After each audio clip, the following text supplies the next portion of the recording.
So we've come out nice and early this morning to demonstrate with some smoke flares the wind movement under inversion conditions, and we've had clear skies overnight and we're approaching dawn.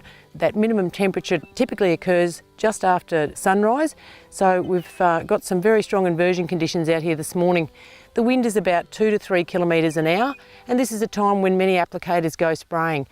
So I have an orange smoke flare here and I'm going to light that up, and it's sitting on a sawhorse, which would be approximately the release height of your spray.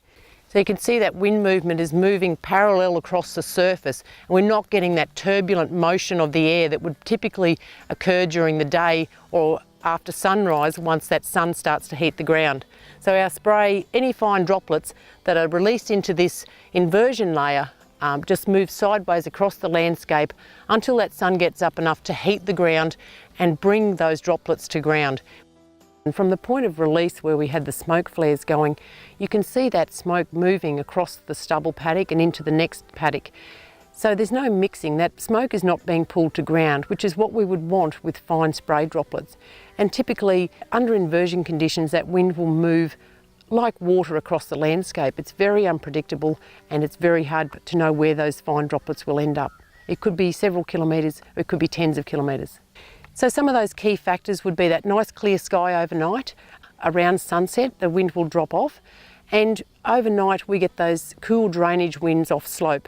Sounds will become clearer. If there's a fog, a mist or dust hanging in the air in the mornings, or there's a frost or a dew, that's a very good indicator that we have an inversion in place. Hopefully the smoke flares this morning and that smoke moving across the landscape has been a very good visual indicator of the wind movement under inversion conditions.